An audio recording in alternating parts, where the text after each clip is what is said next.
Guys, there are spoilers for this film and this review. So if you don't want to get lost in your dreams, go out with film, then come back. You have been warned.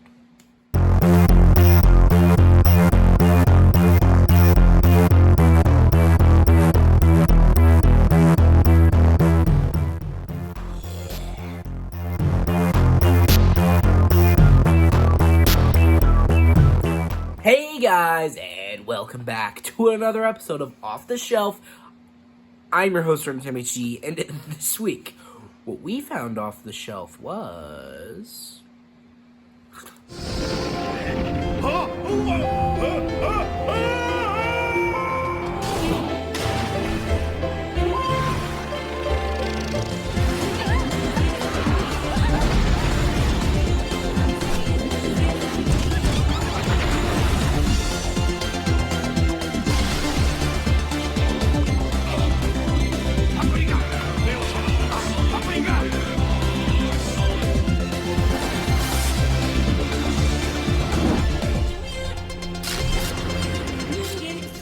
Paprika, released in 2006, based on the 1993 novel of the same name, directed, and I believe it was also screenplay by, obviously it wasn't written because it was based on a novel, but screenplay I believe was also done by Satoshi Kon, who you may know as, I guess, the maker of Tokyo Godfathers, Perfect Blue, which I will say I love Perfect Blue.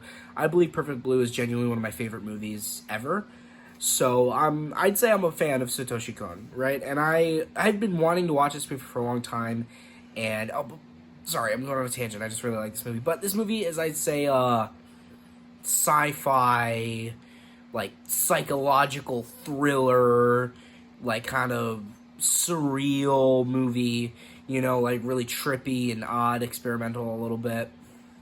And I'd say that honestly, it was just really good, right? And now, so right off the bat, I'm just going to say that if you like Inception, you will like this movie. Because it's not confirmed.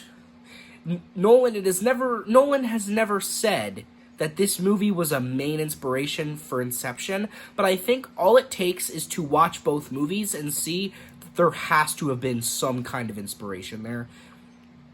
Because just even conceptually, the ideas of there's these dream terrorists who are infiltrating people's dreams, you know, and like doing bad, evil shit. And then there are the good guys who are also like hunting them down in other people's dreams, and like it's like dreams within a dream, stuff like that. Like, yeah, there are like differences with characters and motivations. The concept is very similar, right? And that's what, I don't know, I just think that this movie was just so surreal. It was ethereal, I guess is a good way to put it, because the movie was very, like, it's a mindfuck movie. Kind of like Perfect Blue, but even since I didn't know what Perfect Blue was going to be about, so it, like, caught me off guard. Like, every twist in that movie, like, every gotcha got me in that movie. Since, apparently Satoshi Kon really likes doing that, like the rest of his films are like very like mind-bending, reality-bending, like twist and turn movies. So I kind of expected that with this one. Also with the pretense, knowing that it was likely an inspiration for Inception. I was like, okay, so we're gonna get some weird mind-fucky like twists and turns in this movie.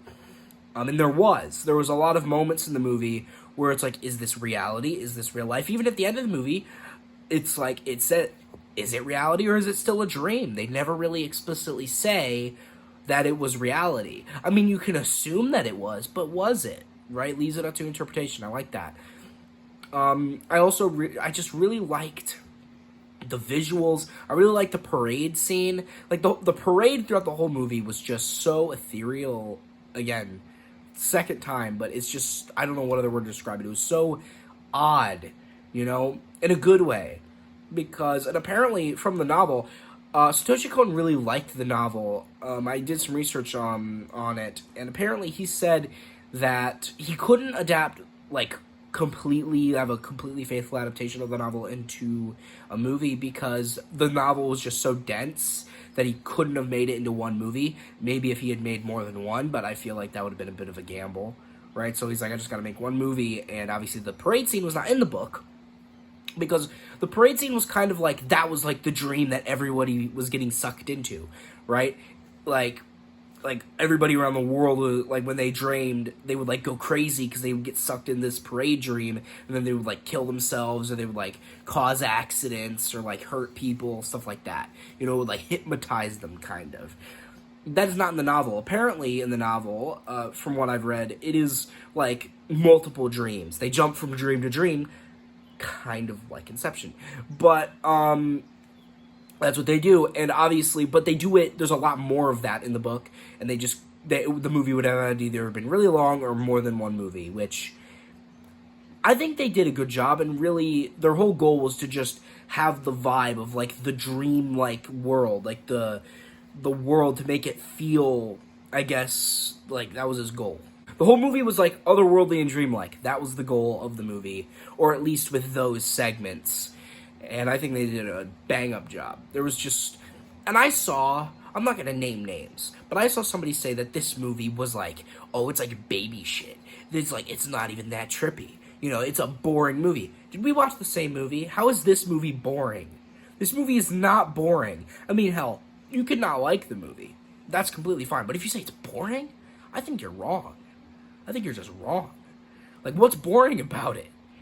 It's about a bald man and his, like, right-hand man becoming dream terrorists and trying to, like, become gods so that they can shape reality in their own vision.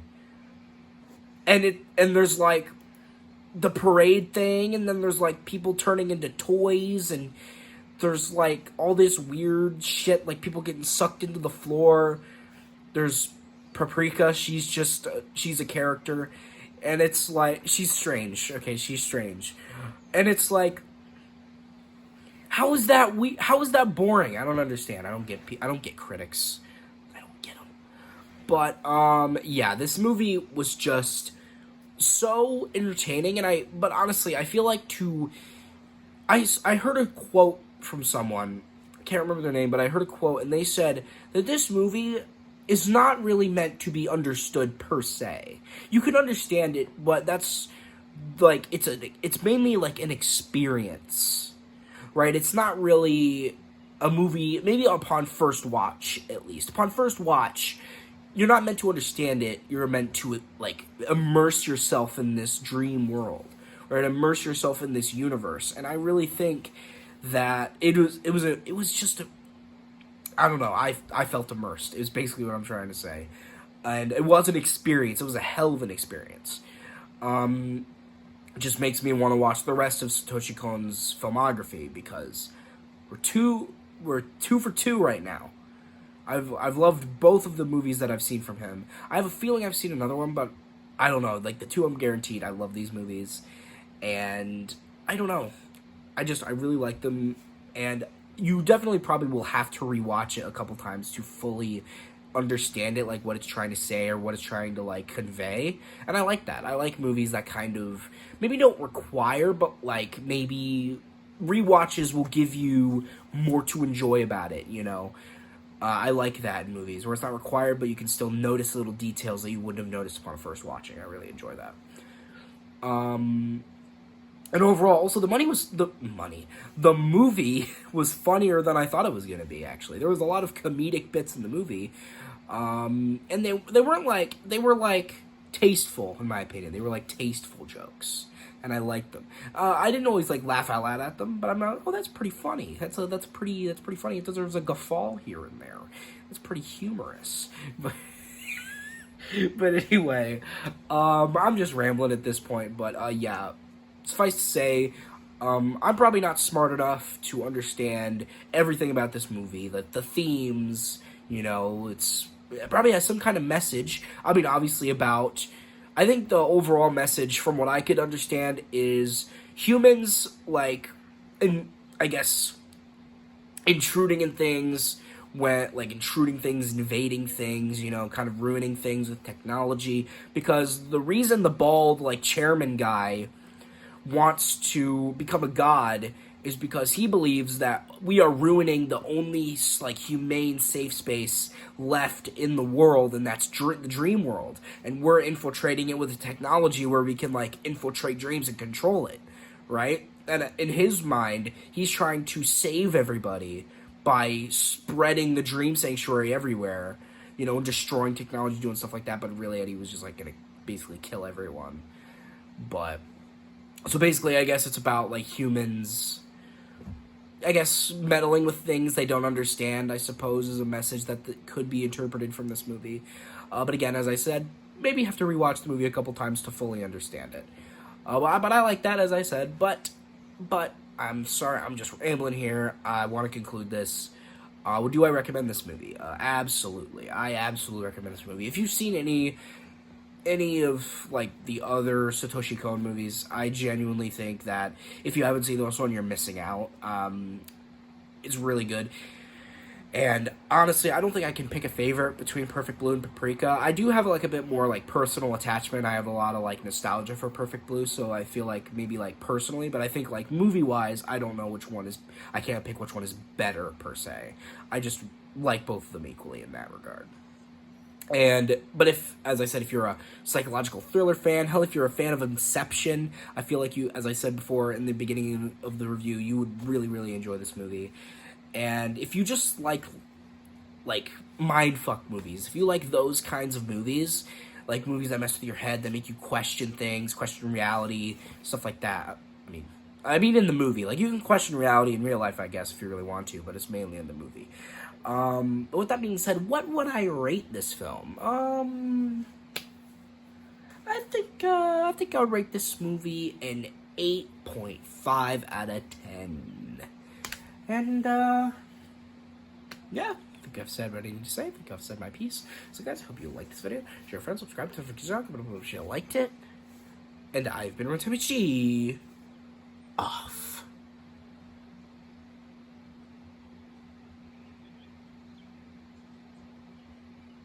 To infiltrate your dreams.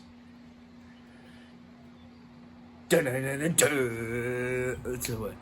he's like, what was that one South Park episode where he's like inside a Taco Bell, inside a KFC. It was like inside a mall, inside a Taco Bell, inside a KFC. Like whatever, he just kept going on. And the movie was like making fun of Inception about how like, yeah, it's really deep and has a lot of layers, but like that doesn't make it cool. That just makes it super convoluted. But I mean, Inception is cool. I don't know. South Park, you're wrong. You're wrong this time. Christopher Nolan, he's a good director. I don't care what you say. They tried to make it seem like he was like a pretentious director, but he's not. He's a good director. I don't even think he's pretentious. He's just... Why am I ranting about Mr. Chris Nolan all this much? Man, it's not even the right movie.